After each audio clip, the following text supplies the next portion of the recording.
जय श्री राधे, जय श्री कृष्ण। मंदिर श्री बंसी वाले महात्मा यूट्यूब चैनल की ओर से हम आप सभी भक्तों का हार्दिक अभिनंदन करते हैं। आज हम आपको सुनाने जा रहे हैं श्रीमद् भागवत महापुराण के छठे स्कंद के चौथे अध्याय की परम पावन कथा। इस अध्याय का नाम है दक्ष का प्रचेताओं के यहाँ उत्पन्न होना। बोल श्री राधा कृष्ण भगवान की जय। बोल श्रीमद् भागवत महापुराण की जय। पिछले अध्याय की कथा में आपने अजामिल की कथा सुनी थी। अब उससे आगे की कथा राजा परीक्षित कथा सुनकर श्री सुखदेव जी महाराज से कहने लगे हैं कि हे महाराज, आपने देवता और दैत्यों की उत्पत्ति का वर्णन संक्षेप में किया था। अब उसे विस्तार सहित सुनाने की कृपा कीजिए, मैं उसको विस्तार से सुनना चाहता हूँ। यह सुनकर श्री सुखदेव जी महाराज कहने लगे हैं कि हे राजन, प्राचीन महर्षि के प्रचेता नामक 10 पुत्र समुद्र के किनारे जाकर महादेव जी के ज्ञान उपदेश देने से भगवान का तप और ध्यान करने लगे हैं। पूरी तरह से उनका मन भगवान में लग गया है। उनके जाने के उपरांत देवऋषि नारद जी की आज्ञा के अनुसार प्राचीन महर्षि राजगद्दी को सूनी छोड़कर वन में हरि भजन करने चला गया और उसका बहुत सा देश दूसरे राज्यों ने दबा लिया और अनेक नगर और गांव उजड़कर जंगल हो गए हैं। उस समय प्रचेताओं को हरि भजन के प्रताप से भगवान का दर्शन मिल चुका था। तब एक दिन देवऋषि नारद जी ने रमते हुए जाकर उनके राज्य का सब हाल उनसे कह दिया है कि आपका राज्य जबरदस्ती पड़ोसी देशों के राज्यों ने छीन लिया है। यह बात सुनते ही क्रोध से अग्नि के समान ऐसी सांस उनकी नाक से निकली कि जिसकी ज्वाला से वो वन जलने लगा। यह दशा देखते ही चंद्रदेव ने निम्लोवा नाम की कन्या को, जो विश्वामित्र और मेनका नाम की अप्सरा के संयोग से हुई थी, लाकर प्रचेताओं से उसका विवाह कर दिया है। जैसे ही प्रचेताओं ने आंख उठाकर उस कन्या को देखा, वैसे ही हरि इच्छा से उसके गर्भ रह गया और 10वें मास में दक्ष नाम का पुत्र पैदा हुआ है। तब प्रचेताओं ने अपने पिता के नगर और देश बसाने और सृष्टि को बढ़ाने की उसे आज्ञा दी है।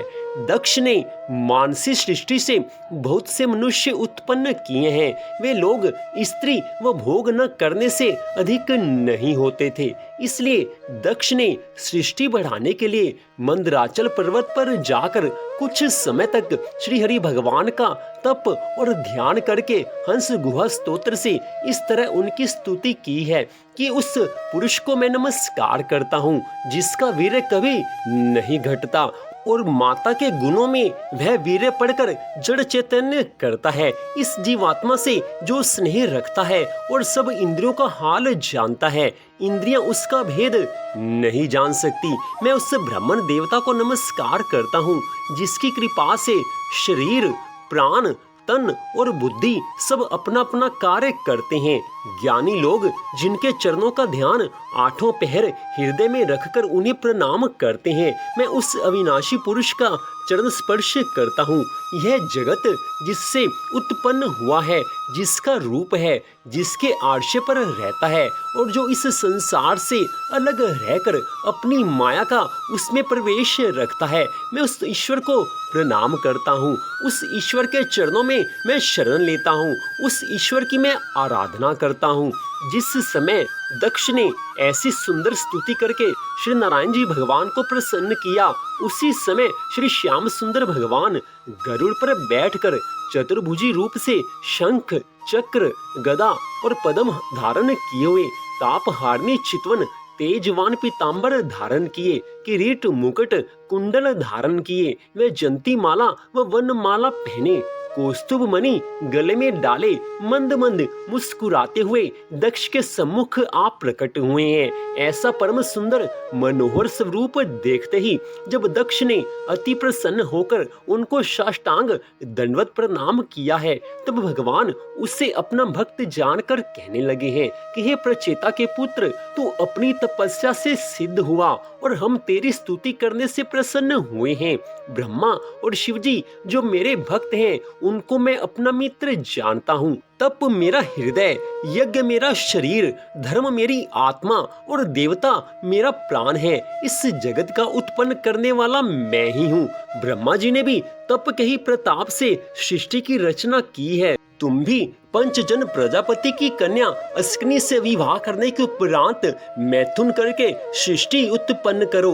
मानसी सृष्टि से उत्पन्न हुए मनुष्य विरक्त होकर तपस्या करने चले जाते हैं। उनको किसी से प्रीति नहीं रहती। स्त्री और पुरुष के परस्पर भोग करने से मोहिनी सृष्टि से बहुत से मनुष्य उत्पन्न होकर संसारिक माया में इस तरह लिपटे रहेंगे जिस तरह गुड़ से चींटी लिपटी रहती है। आज से सब जीव मैथुन करने से जगत में उत्पन्न होंगे और अपने अपने कर्मों का फल भोग करेंगे। ऐसा कहकर श्री नारायण जी भगवान अंतर ध्यान हो गई हैं और उस समय दक्ष भगवान की आज्ञा के अनुसार उस कन्या से विवाह करके घर में आकर राज्य कार्य करने लगे हैं। बड़ी सुंदर कथा का वर्णन श्री सुखदेव जी महाराज ने आज किया है।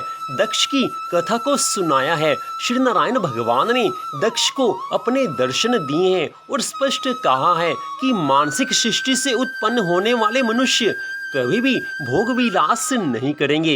इसलिए मैथुन करके सृष्टि की उत्पत्ति करो और सब जीव जो मैथुन से पैदा होंगे, जो मैथुन करने से सृष्टि उत्पन्न होगी, वो आपस में भोग विलास करके सृष्टि को बढ़ाएंगे। श्री नारायण भगवान ने दक्ष से स्पष्ट कहा था कि संसार के सब जीव आगे से भोग विलास में सदा रत रहा करेंगे। तो वही आज सब कुछ हो रहा है।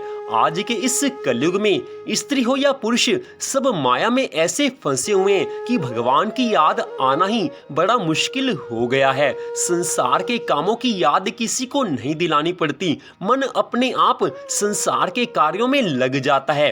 किसी को ये समझाने की आवश्यकता नहीं पड़ती कि तुमने संसार का कौन सा काम किस समय करना है। मन अपने आप ही माया में फंसा हुआ है और माया में फंसा होने के कारण मन संसार में सदा आसक्त रहता है। लेकिन भगवान की भक्ति में मन नहीं लगता।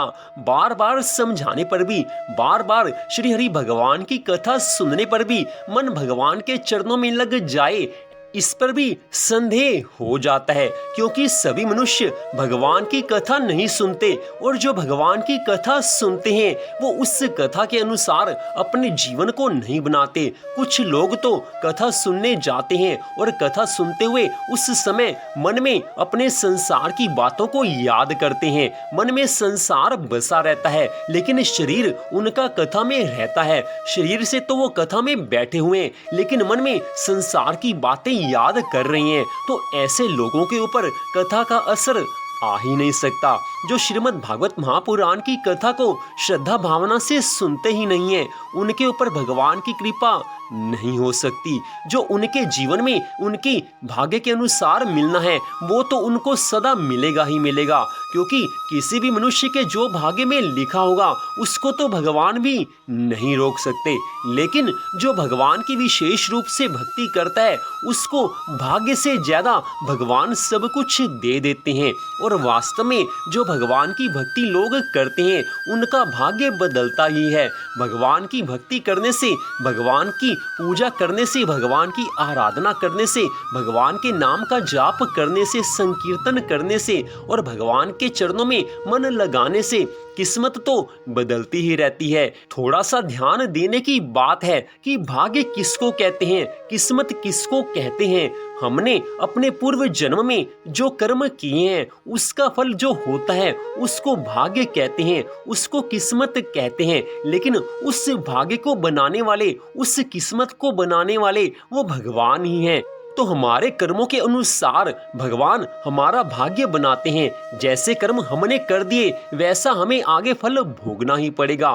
तो भाग्य निर्माता तो भगवान ही है और जो भाग्य निर्माता है उनको भाग्य बदलने का पूरा अधिकार है। जो भगवान भाग्य बनाते हैं उनको भाग्य को बदलने का पूरा अधिकार है। भगवान चाहें तो एक क्षण में सारी सृष्टि को हिला सकते हैं। लेकिन भगवान अपने भक्तों पर कृपा तभी करते हैं अगर भक्त श्रद्धा भावना से उनकी आराधना करता है। जो भगवान को नहीं मानते उनको अपने कर्मों के अनुरूप फल मिलते हैं। जो भाग्य में लिखा होगा उनको मिल जाता है।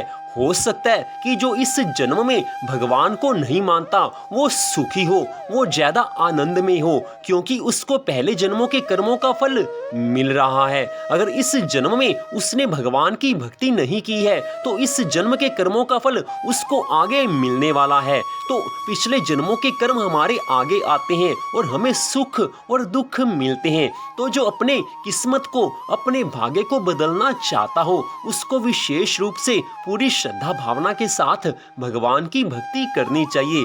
दुख ज्यादा आने लगे तो समझ लेना कि पहले के जन्मों के पाप कर्मों का फल मिल रहा है और इस दुखों को काटने के लिए, दुखों को समाप्त करने के लिए भगवान की आराधना करना बड़ा जरूरी है।